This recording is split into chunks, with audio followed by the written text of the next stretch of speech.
जब भी हम चुनावों की बात करते हैं तो अक्सर ध्यान चेहरों पर, व्यक्तित्व पर चला जाता है, लेकिन असली कहानी सिस्टम में छिपी होती है। आज हम वाराणसी कैंट का विश्लेषण कर रहे हैं, पर यह सिर्फ एक सीट की कहानी नहीं है। ये एक खाका है, एक ब्लूप्रिंट कि कैसे डेटा का इस्तेमाल करके एक व्यवस्थित तरीके से शासन को बेहतर बनाया जा सकता है। तो चलिए इस सवाल की तह तक जाते हैं कि क्या डेटा हमें बेहतर शासन की चाबी दे सकता है।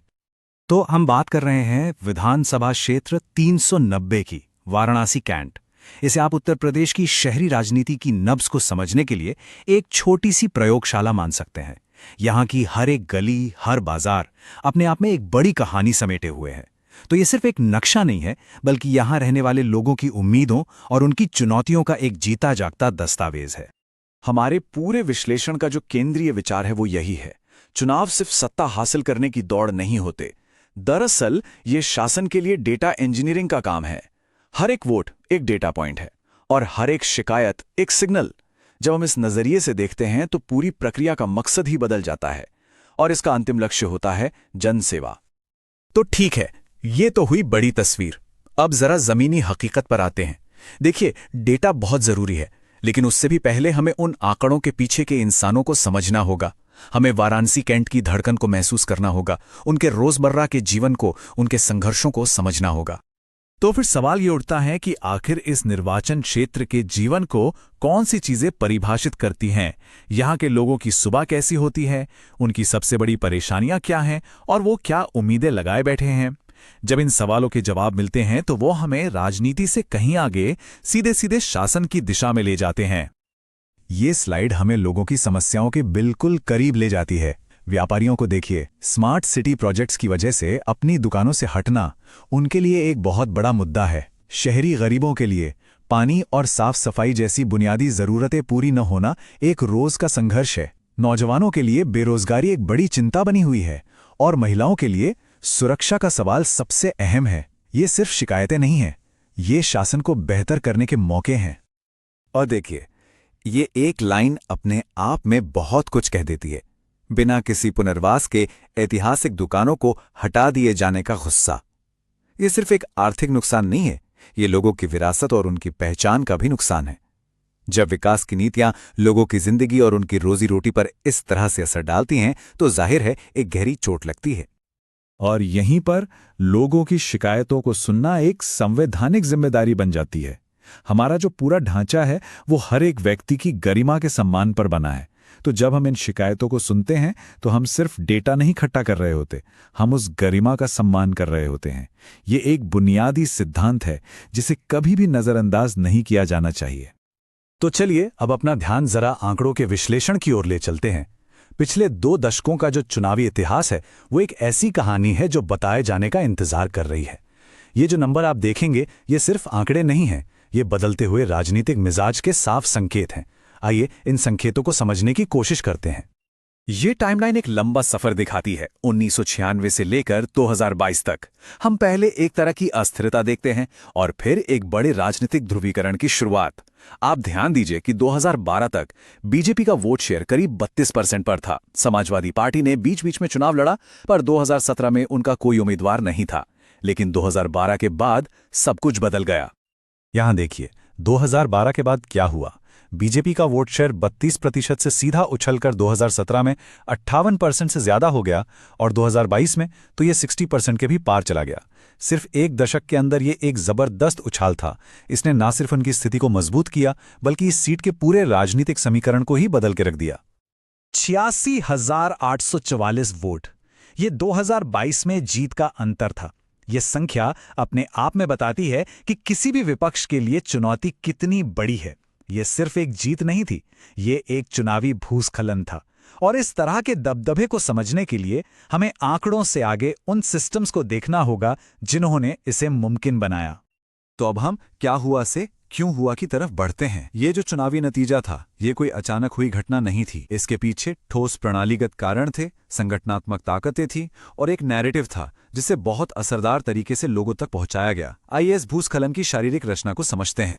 2022 के चुनाव का ये चार्ट पूरी कहानी साफ कर देता है। एक तरफ बीजेपी का 60% से भी ज्यादा का वोट शेयर है और दूसरी तरफ एक बिखरा हुआ विपक्ष। सपा को 25%, कांग्रेस को लगभग 10%। विपक्ष के वोटों का यही बिखराव इस एक तरफा जीत की एक बहुत बड़ी वजह बना। तो असली बात यह है, ये नतीजा जमीन पर मौजूद संगठनात्मक ताकत की कहानी कहता है। एक तरफ बीजेपी की गहरी संगठनात्मक पैठ थी, मतलब हर बूथ, हर मोहल्ले तक उनकी मौजूदगी, और दूसरी तरफ समाजवादी पार्टी की सीमित पहुंच, एक कमजोर और रुक रुक कर दिखने वाली उपस्थिति। ये व्यक्तियों की नहीं, बल्कि दो अलग अलग संगठनात्मक प्रणालियों की लड़ाई थी। अब ऐसे प्रभुत्व के बीच बदलाव का अवसर आखिर है कहां? जब आंकड़े इतने एक तरफा हों तो क्या कोई रास्ता निकलता है? हां, बिल्कुल निकलता है। अवसर हमेशा सिस्टम की कमियों में, लोगों की अनसुनी शिकायतों में और एक बेहतर कहानी कहने की क्षमता में छिपा होता है। तो अब हम अतीत का विश्लेषण करने से आगे बढ़कर भविष्य की संभावनाओं को देखेंगे। और यहीं पर हम एक रणनीतिक खाका पेश करते हैं। इसे हम चतुर्मुख सिद्धांत कहते हैं। ये राजनीतिक बदलाव लाने के लिए एक बहुत ही व्यापक और अमल करने लायक योजना है। ये सिर्फ प्रतिक्रिया देने के बारे में नहीं है, ये एजेंडा तय करने के बारे में है। तो ये चतुर्मुख सिद्धांत है क्या? दरअसल ये 4 स्तंभों पर आधारित एक रणनीति है।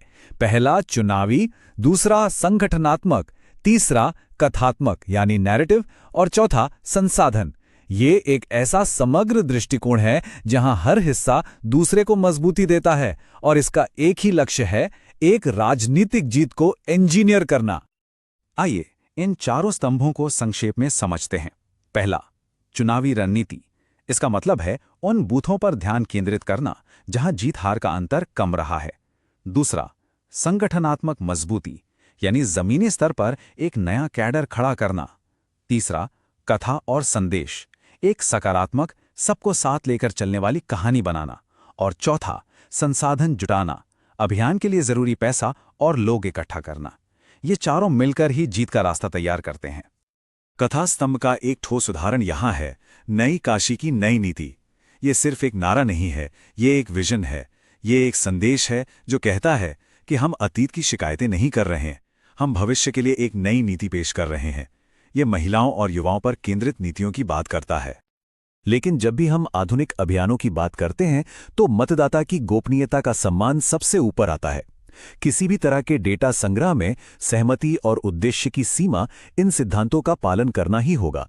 भारत के कानूनी ढांचे के तहत इसका सीधा मतलब है कि आप सिर्फ जरूरी जानकारी लें, उसके लिए स्पष्ट सहमति लें और उसका उपयोग केवल उसी काम के लिए करें जिसके लिए उसे लिया गया था। ये नैतिक और कानूनी दोनों ही तरह से जिम्मेदार होने की बात है। तो हमारे पास एक रणनीति है, लेकिन अब सवाल यह है कि इसे अमल में कैसे लाया जाए। ये आखिरी खंड इसी बारे में है कि कैसे इस बड़ी रणनीति को एक ठोस, समय पर आधारित एक्शन प्लान में बदला जाए। हम इसे 90 दिन की सीढ़ी कहते हैं। ये समझ को जनादेश में बदलने का रोड मैप है। आज के दौर में कोई भी रणनीति आधुनिक संचार साधनों के बिना पूरी नहीं हो सकती।